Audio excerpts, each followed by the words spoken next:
Well, hey everybody, my name is Ken, lead pastor here at Epic. Everybody at all of our locations across the city, help me give a big warm welcome to everybody who's with us today, yeah? Love you guys. So glad you are at church today. It's going to be a great day. All right, so we are in this series called Treat Yourself, and it's a series all about self-care and personal development. And here's why. Listen, how you treat yourself really matters. In fact, the idea that we're coming back to over and over again and each week in this series is this, that how you treat yourself now really does have the potential to make later so much greater. How you treat yourself now, how you treat you, has the potential to make later so much greater. And this is true in so many different areas of life. Today, we're specifically going to talk about physical health. Now listen, I've been a pastor for over 20 years, and I've taught about this subject exactly 0 times in 20 years. And here's why. It's because I've never felt like I could. I've struggled with my weight for my entire life. It's been a real challenge for me.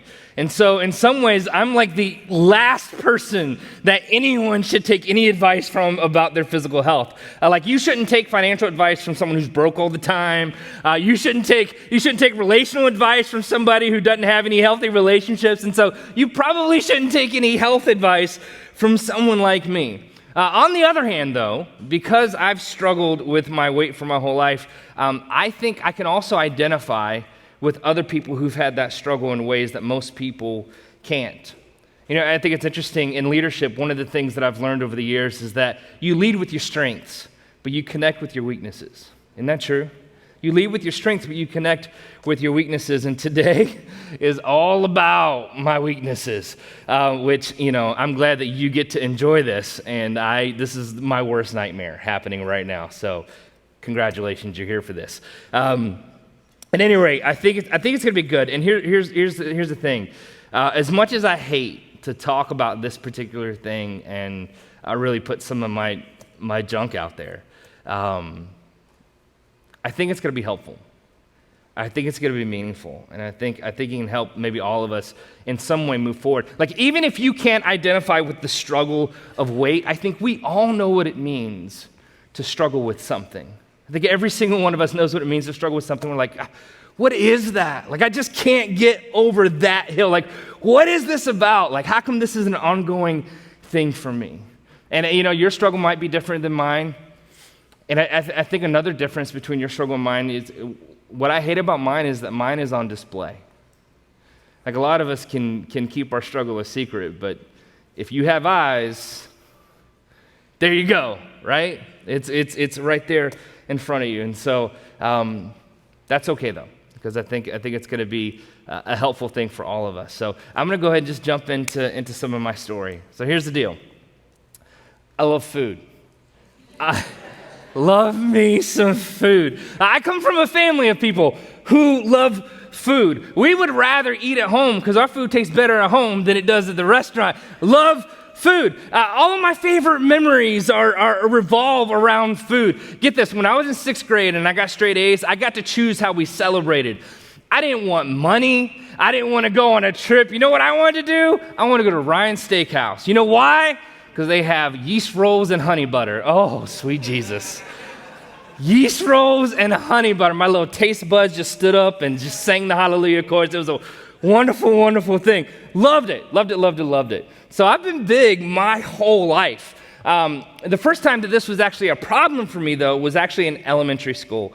The girls at lunch table were ranking all the guys in our class from hot to not.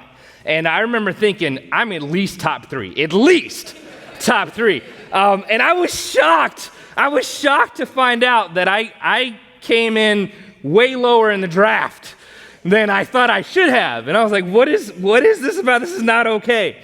And so that was the first little moment where I was like, ooh, what's going on? And then in middle school, I had this moment where I can remember standing in my bathroom, looking in the mirror, and legitimately hating what I saw in the mirror. And thinking, I literally thought, I'll never get a girlfriend because I was overweight.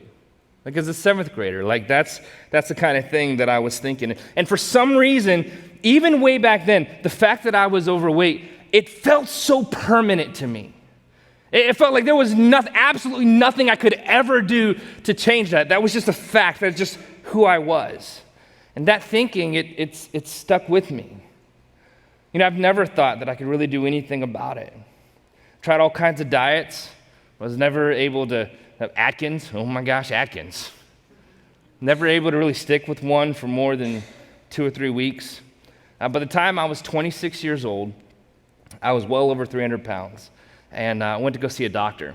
And here's what he said. He said, Kent, you've got dynamite in one hand and a flamethrower in the other. And I was like, tell me how you really feel. Like, are you serious? And he's like, no, really, I'm serious. Like, you need to do something about this. And at 26 years old, he suggested to me that I actually get weight loss surgery. And so I did. And it worked. I lost 136 pounds. There's no clapping. Because over the next 10 years, I gained it all back. Further confirming this idea that being overweight, for me, was just permanent. Just was who I was. That no matter what I did, there was absolutely nothing I could do to change that. This was a game that I just couldn't win. I cannot put into words how incredibly defeating that is. And that is something that is true. That happened to me. I can't put words around how deflating that is. I mean, here's the deal. Like, I'm fairly smart. I'm a smart person.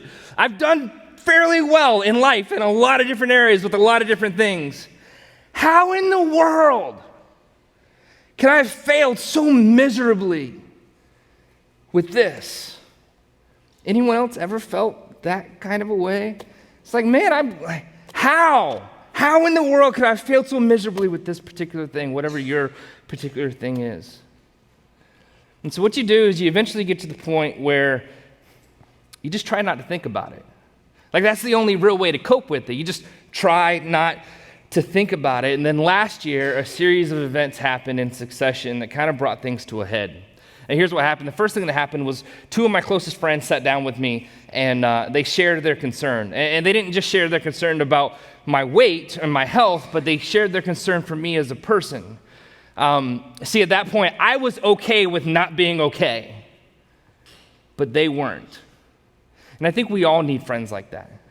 Like, we all need people in our life that are not okay, that we're okay with not being okay. You know what I'm saying? We all need friends or people in our life that care enough about us that they're willing to confront us in a loving way.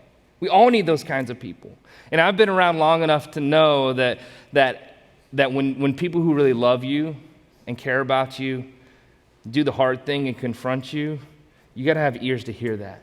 Because here's the thing, we say this all the time, it takes a we to see what you can't see, right?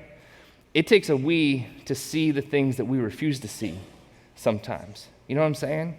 And so you got to have those kind of people in your life. The second thing that happened is this. I started seeing a counselor.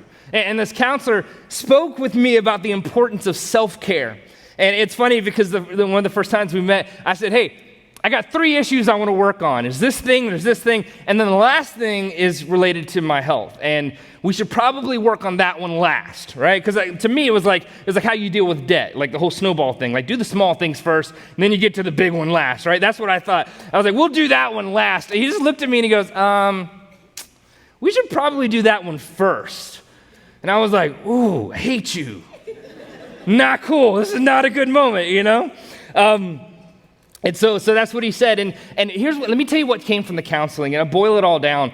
The thing that took away from the counseling, the thing that made that really valuable, was that it was in those discussions that I finally realized for the first time why I've struggled with weight my whole life. And here's why. I'm competitive. Like, I hate losing. I hate losing more than I like winning. Anybody else like that? Yeah, I despise losing. Like, I don't let my kids win games. I win all the games, right? Yeah, I hate losing. In fact, if there's a game I feel like I can't win, I don't play it. You know what I'm saying? Case in point, apples to apples. That's a dumb game. That's a dumb game. You know why it's a dumb game? There's no strategy to that game. There's no strategy to win. So I'm just like, no, I'm just not going to play that game. because I don't think I could win that game, right? There's no real strategy to it. This is how I've approached weight and my struggle with weight my whole life. I've just thought, you know what? That's a game I can't win. And so I'm just not going to play. Like, I'll throw some attempts out there every once in a while, but I'll never really, I'll never really play. There was something about uncovering that lie that I was telling myself that put me in a position where I was willing to move in a better direction. And so I don't know what lies you tell you, but there's value in uncovering what those things are, because I'm telling you, it will empower you to be able to move in a better direction. The third thing that happened for me was this. I took my family to Disney, and I got to tell you, as much as I love being at Disney, right, I was so anxious about being there because I was worried that I wouldn't fit on all the rides. And I did. I fit on all of them except for one. Listen, the world is not made for big people, okay? If you're bigger, you see the world differently. You look at every chair a little suspect. You're like, I don't know. You just do. Airplanes, not fun. So all kinds of things.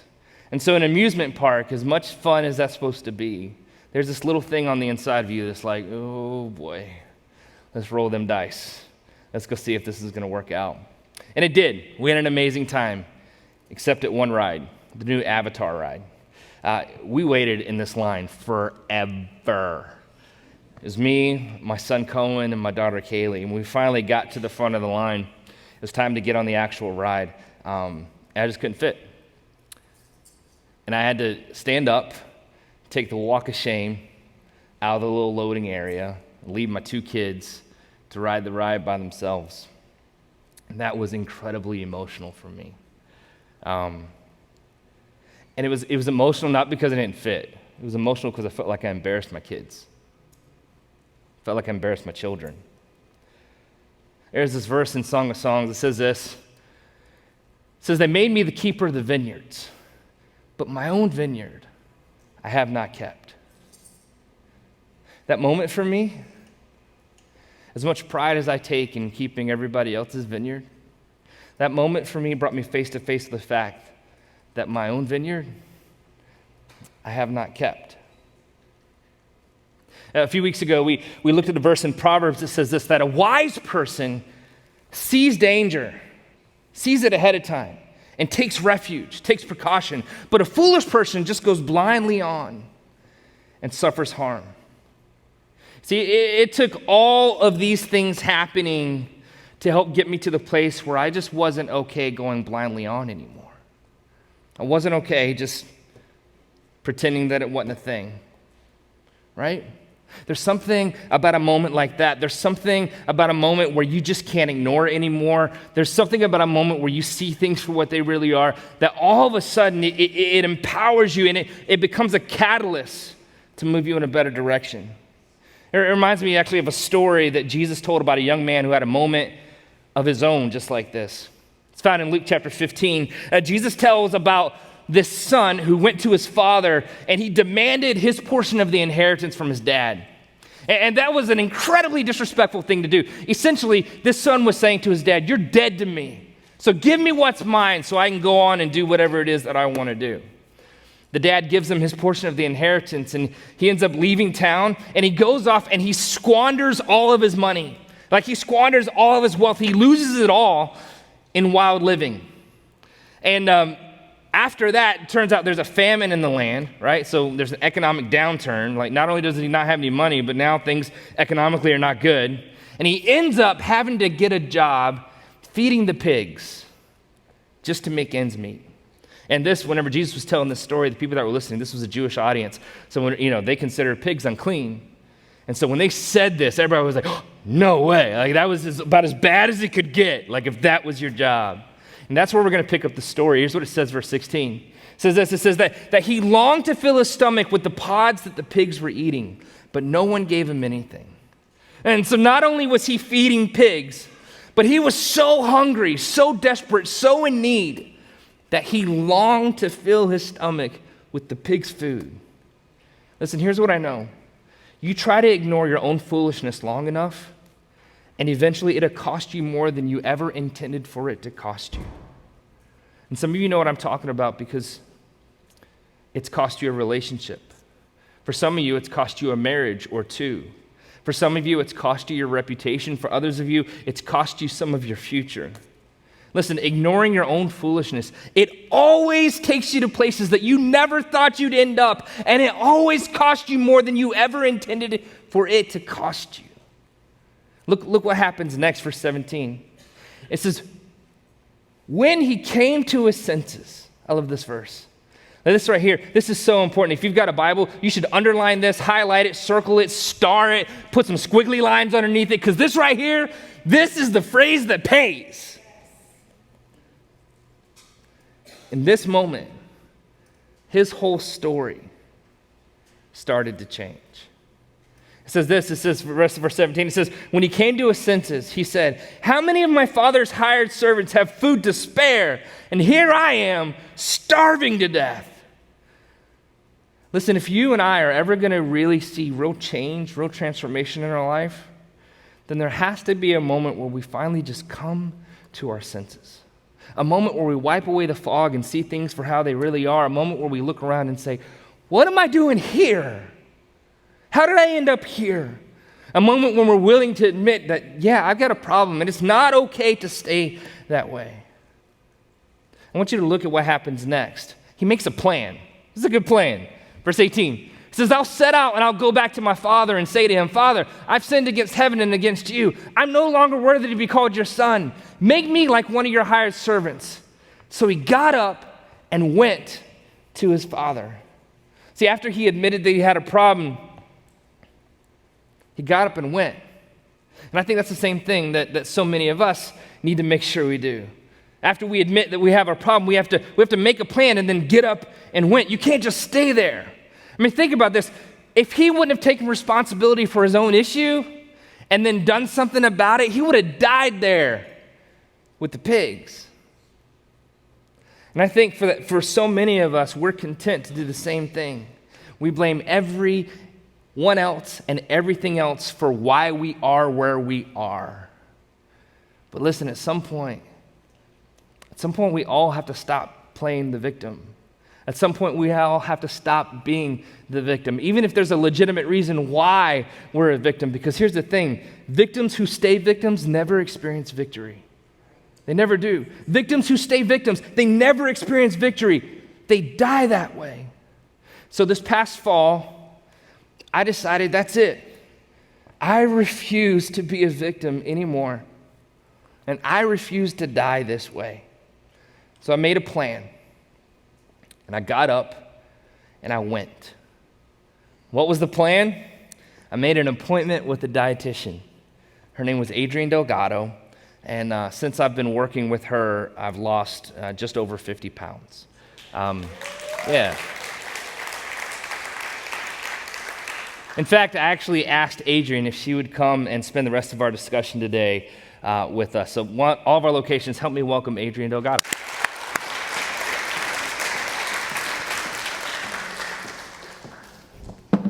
Adrianne! It's very Philadelphia, isn't it? That's right. Never heard that before. So thanks for being here. Thank you for having me. I appreciate that. Let me tell you a little bit about Adrianne. Adrianne is a dietitian. In her bio, she has a bunch of letters that go after her name. I don't know what any of them mean. All I know is it means she knows what she's talking about. So there's that. Adrianne is the mother of 5. She has 5 kids. She and her husband own a business called Body Metrics, and they help people with wellness, and that's a pretty big deal. You also need to know Adrianne is a follower of Jesus, and which I think is awesome, and I think it deserves some type of a yeah. Now, I was referred to Adrianne by a friend, and I got to tell you, I kept her contact information. I was in this conversation with this guy, and we weren't even talking about health, but in the middle of it, he just breaks into this thing. He's like, "Look, you need to meet my friend Adrianne." And I was like, "You don't know me like that." But he was like, "No, you need to do this." And I kept her contact information for an entire year before I ever set up an appointment. And And so at our first appointment, whenever we met, I went through some of my story, we talked about some things, and, she said, hey, after she had kind of cast vision about what could be, and hey, here's the plan, here's the path forward, and all this kind of stuff, and, hey, here's what could happen. This is my response. I looked at her before I left the office, and I said, Adrianne, have you really ever seen any success with someone like me? Like, I was so defeated, so discouraged. I was skeptical at best. I was like, have you ever seen anything like that? And so I wanted to ask you, so is that normal whenever someone comes to see you, or? No, absolutely not. No, yeah, that's a very common response. So usually people they're apprehensive, they come in with their own challenges and what they think this is going to look like and how they think it's going to end. And so, it's putting all those things to rest and giving them hope. Yeah. So we met the first time. I didn't know if there would be a second, but there was, because they make you set up an appointment before you leave. Yes. And so we've been meeting together for, once a month for some time now. And I just wanted to take a minute, and I just wanted to share some of the things that have been working for me. And, maybe this is not your struggle, whatever. I think you'll take away something, though, that I think could be helpful. So first thing we talked about when we sat down, Adrianne said, all right, here's what you're going to do. You're going to eat 6 times a day. And I was like, yes, ma'am. Absolutely. I am down with that plan. Let's talk about that. And here's how it breaks out. It's 3 meals, breakfast, lunch, and dinner, and then 3 snacks in between. Can you talk a little bit about why that was the strategy going forward? Yeah. Well, for so many people, they overeat, right? Portion control is a challenging thing. So I always tell people, I don't give you snacks to add more calories to your day. It's to keep your blood sugar under control between the meals so that you can eat the appropriate portion at the meal time. So that's kind of the approach we took. So without the snack, meal number 2 gets a little crazy, because it's like, oh, I gotta eat right now. And in fact, you drew this little graph for me, yes. And you're like, hey, if you don't want your blood sugar to go too high, you don't want it to go too low. You want to be right here. Right there in the middle. Right there in the middle. That's where you have the most energy, you feel your best, you have the best approach, or the best cues of hunger and fullness, and it just is where everything works. So that's where we want to be. You also said that the reason why I eat 6 times a day is so that my hunger doesn't catch up with me at the end of the day. Correct. Right? So, because what happens? Yes, because then you become ravenous and you eat more calories between 5 and 10 o'clock than you have the whole entire day. Yeah, so I've never done that. So that's a thing. The other thing she said, we kind of went through my habits, like, what do you do? And I was like, so look, I drew a line in the sand. I was like, hey, I drink sweet tea. Don't touch it. And she was like, nah, we gotta do something about that. Yes. And so she was like, you need to drink water. So I tried water. Not a big fan of water. So I cheat a little bit. Here's what I do. I actually use, I get a big water bottle and I put Crystal Light Pure in it, which the best way I can describe it is it's Crystal Light without the cancer. That's what that is. So that's what I do, and drink a ton of it. And I don't drink any sweet tea. I haven't had sweet tea in forever. And here's what's crazy about that. I never thought that would ever be possible. Ever. I'm from the South. Like, our blood is sweet tea. That's what that is. Some of you identify. But here's, and Adrianne taught me this. She said that you don't crave what you don't have. You don't crave what you don't have. And I don't crave sweet tea because I don't have it. Right. And so that's been a big thing. Another thing that's been super helpful for me is Adrianne taught me what a good plate looks like. Like, I had no idea. You don't know what you don't know. I had no clue what an appropriate plate looks like. So could you tell us what a plate looks like? So the easiest way to describe it is if you have your circular plate in front of you, you want to just divide half that plate, or divide the plate in 2, and then half your plate should be vegetables, right? Most of us aren't eating enough vegetables, so there's an easy way to go about it. And then a quarter of your plate should be your starch, so that would be your rice, your potato, your pasta, and then the other quarter would be your protein, your meat, your fish, your chicken, whatever you're eating. Beans could fall into that category. It's usually about the size of the palm of your hand and the thickness. So if you got big hands, now it's time to get excited. Now, I was not doing that at all. So half the plate was meat because I'm a man. That's what was going on. But I've adjusted, and it's not been near as bad as I thought it was going to be. It's been awesome, actually. So that's been a thing. Another thing she taught me was she says, hey, your snacks need to come from the fridge, not the pantry. And I've discovered and learned that all of life's evil things live in the pantry. All of them. There's nothing good in my pantry.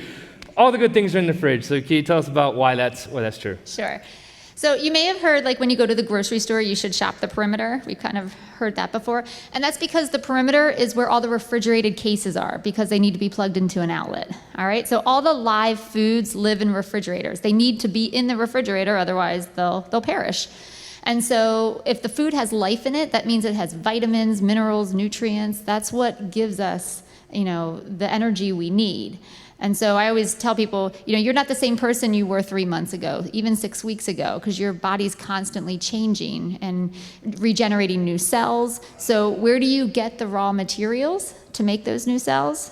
It's through your food. So you want to make sure you're eating good, healthy stuff so that your cells are good and healthy and you have energy.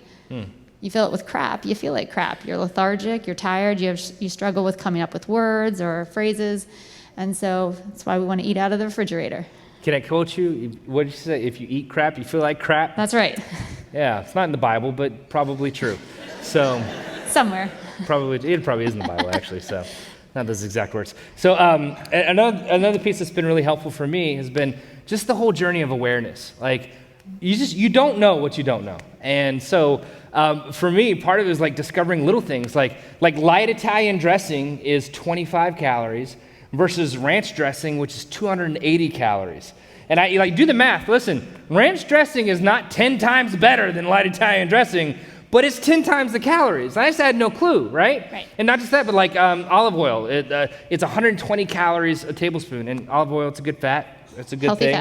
fat. But not if you're, boil all your food in it. So there's just knowing those things. The awareness piece for me has just helped me make the better choice. And it's not making perfect choices all the time. It's just making a better choice most of the time. And that's been super helpful. Another piece related to that has been making a decision to pre-decide breakfast and pre-decide lunch.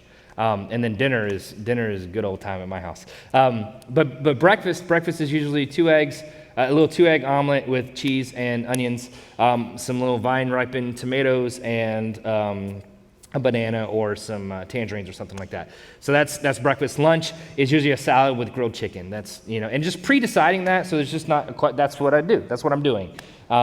Has been so freeing. I don't have to think about it, and that's what I have. And then dinner, like I said, is I don't tell Adrianne about dinner. So I do, but yeah, so that's that, and I just try to have the appropriate portion. So the awareness piece is huge. A thing that's helped with that is this app called MyFitnessPal. And if you don't have that, you should probably do that. What's cool about it is you record what you eat, and when you record it, you can look and be like, oh, wow, I had no idea that was that, or man, that was a great choice, and it just starts to help train you to make better decisions along the way. So any specific thoughts about the app or anything like that you want to? Yeah, I like MyFitnessPal. It's free. Please do not pay for the premium version. You get everything you need from the free version. But what I like about it is it brings awareness. So you're eating something, just like Ken said. It's right there in front of you.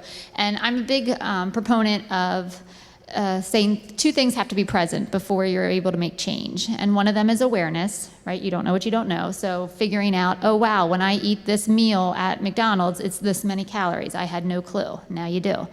But the second piece of journaling through an app or even on pen and paper is that ownership piece. Because a lot of times when we do something we're not supposed to do, or we feel bad about our choices, its natural reaction is to hide, right? We don't want anyone to see that. And so owning up to it and saying, look, this is what I did. Can we do something different, rather than hiding and pretending it didn't happen? It doesn't help anyone. So it's that accountability piece. Yeah. Another thing that's been really interesting about this whole thing is, honestly, people ask me, like, so how's your diet going? First of all, don't ask me that, okay? Not your business. Back off. In Jesus' name. Second, I don't feel like I'm on a diet. I haven't felt like I've been on a diet. And some of you are like, you've not been on a diet. Look at you. But but I haven't felt like I've been on a diet. It's just been, I make different choices now, and it's a different way to live. And so Adrianne, tell us real quick, can you talk to us about diets and why they don't work? So I believe the stat is like 95% of diets don't work. And the reason being is because they're so restrictive in nature. You're either on the diet and killing it, or you're off the diet and failing. And so a lot of us, we can't commit to such harsh behaviors over and over again for a significant amount of time. And so one of the biggest things that I always teach is when you're looking to make nutrition changes, the first thing you need to ask yourself is, can I do this 5 years from now? Because if the answer is no, then you haven't found your change. And so we want to make the whole thing of I'm not on a diet, that's like the true definition of a lifestyle change. And we've heard that word so many times, it's kind of lost its meaning. But it's really the essence of how we're going to be successful long term. And so if you figure that part out, the whole nutrition thing gets a lot easier. Adrianne talks about this stuff all day, every day. And so you've picked up some tips and tricks along the way. Can you share some of those with us? Okay. So number one trick, hands down, is drink your water. All right. Water is something we overlook. Ideally, we should be drinking about half our body weight in ounces, just to give you kind of a framework of what that looks like, which is a lot more than what some of you are already drinking. But when you are well hydrated, it actually makes things a lot easier to tell hunger from thirst. Like, have you ever gone into the kitchen and you open up the refrigerator door and you're like, what do I want? Right? Yeah, I've done that. What am I hungry for?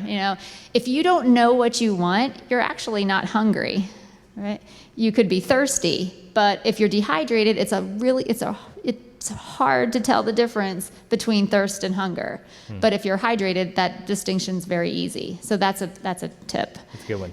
At one point in this journey so far, I gained and lost the same 4 to 5 pounds like 5 times. And I was like, this is obnoxious. And Adrianne was like, you need to exercise. And I was like, you need to stop talking to me right now. But couple times. She was right. She was right. And so actually, it was actually getting some type of an exercise routine that really helped me kind of break that little plateau and move on to the next little group. And here's the thing about that. To me, that was like, I don't know how this is going to happen.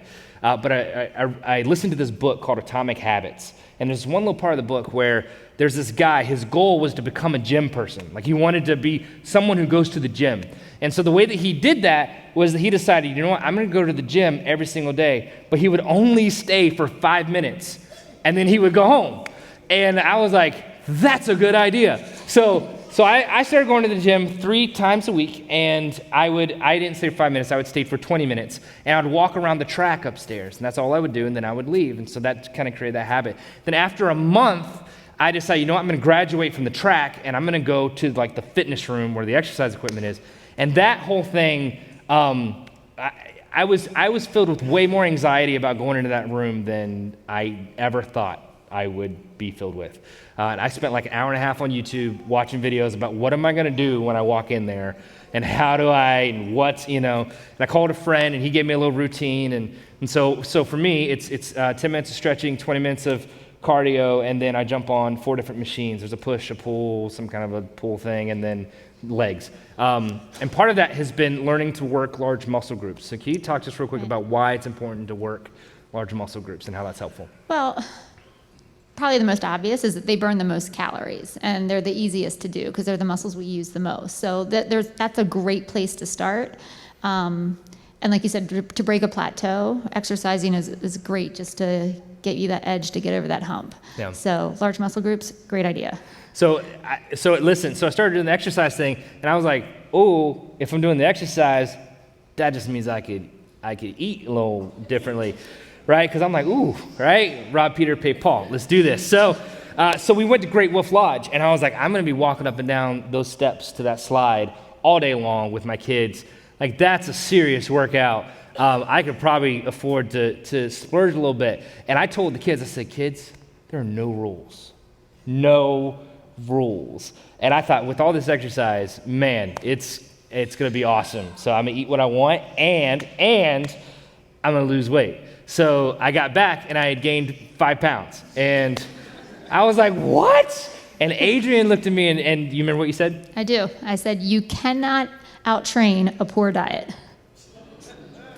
You cannot out-train a poor diet. Those are fighting words. Yeah, those are fighting words. Well, but you think about it, right? Like, how long does it take you to burn 500 calories on that treadmill? Forever. Right? And how long does it take you to eat 500 calories? 2 seconds. It's just math. Yeah, it's true. It's true. So can you talk to us real quick about, or actually, let me share this first. The value of meeting with a dietitian for me. I meet with Adrianne once every 3 to 4 weeks. I usually go for 4. She tries to push for 3. Yes. But here's been the value for me. It's quick down, quick up. It's like, for me, like whenever I stumble or fall or struggle, quick down, what's important is a quick up. What's important is get back on the horse. What's important is, hey, let's give this another run.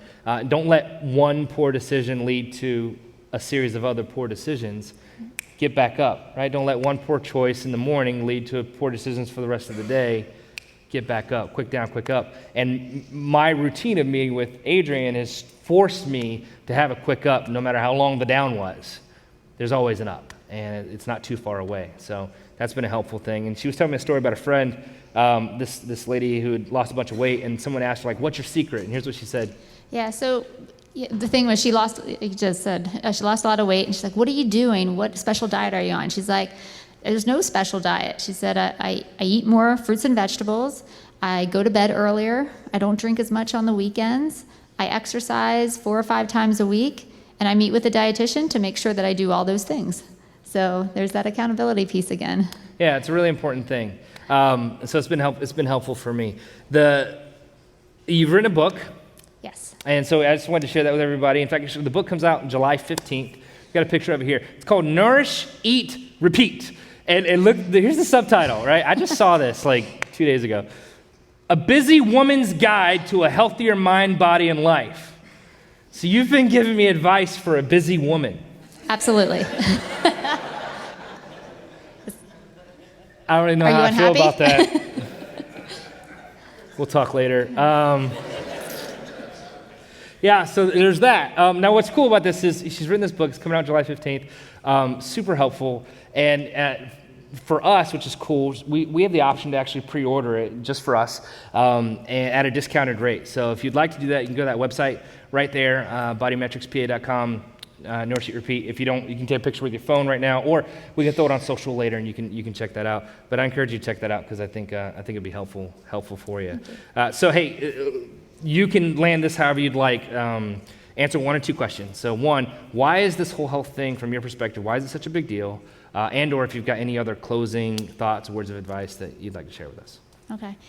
So a couple of years ago, they did a study, and what they did was they recognized that at this point in time, over half of all Americans have at least one chronic disease, which basically means, as I'm reading it, the younger population isn't offsetting the older population anymore. Younger and younger people are obtaining chronic diseases that could be prevented by lifestyle change, like eating healthy, exercising, stress management, all those things.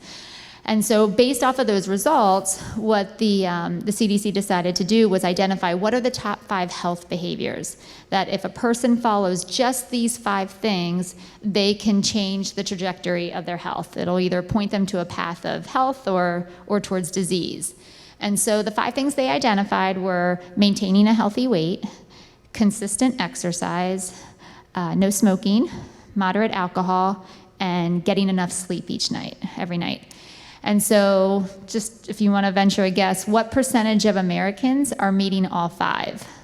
What would you think? 6.3%, right? Nailed it.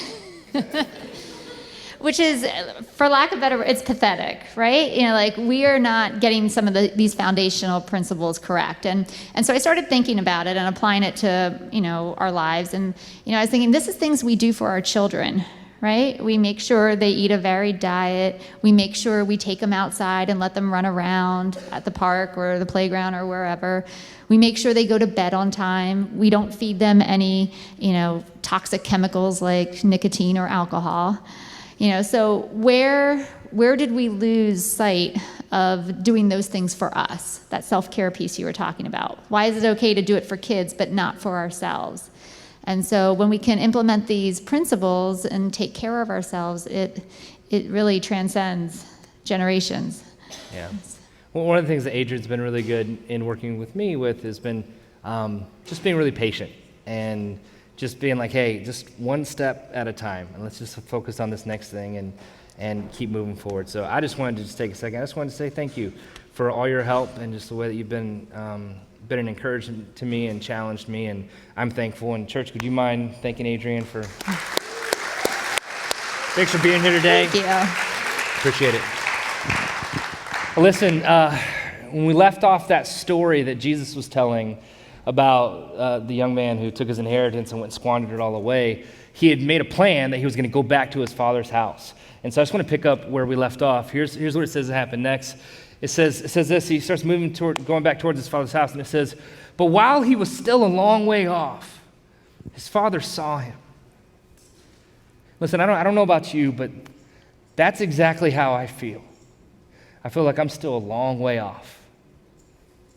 The good news is that the Father, he sees you, he sees me. Now, I don't know, like, if your struggle is not weight, maybe your struggle is something else. I just want you to know, if you feel like you're still a long ways off, like me, your Heavenly Father, he sees you. He's looking in your direction. For some of you, you just needed to hear this morning that God's still looking in your direction, that you're not so far off that he's turned his back on you or turned away from you, but he's looking at you. He sees you. And then look what happens. It says, then he was filled with compassion for him, and he ran to his son, and he threw his arms around him, and he kissed him. You ever wonder how God feels about you when you're still a long way off? He's not mad at you. He's not ready to stand in judgment of you. He's not angry at you. You know what he is? He's filled with compassion for you. I mean, there's just something about knowing that there's a God like that, who the moment we decide to start moving in a better direction, sees us. He's with us, and he'll start moving toward us. That gives me hope, you know? I think it's funny when we talk about this, if I were talking to myself even just, several months ago, I think my attitude would have been something like, listen, you can't teach an old dog new tricks. Like, real transformation, real change, that might be okay for some people, but not me, and not with this thing. In fact, I would think, man, that's wishful thinking. That's fairy tale even. But I've got a little girl, and she's 11 years old, and when she was little, she loved fairy tales, loved them. So I know I'm an expert on fairy tales. And now she's into this show called Storybook, I think, something like that, or Once Upon a Time, whatever. There you go. And it's all about fairy tales. And here's what's interesting about fairy tales. They're always about the transformation of some central character, right? It's always about a frog turning into a prince, or an ugly duck turning into a beautiful swan, or a wooden puppet turning into a real boy. What's interesting is that fairy tales and our faith have that one thing in common: transformation, the transformation of a central character.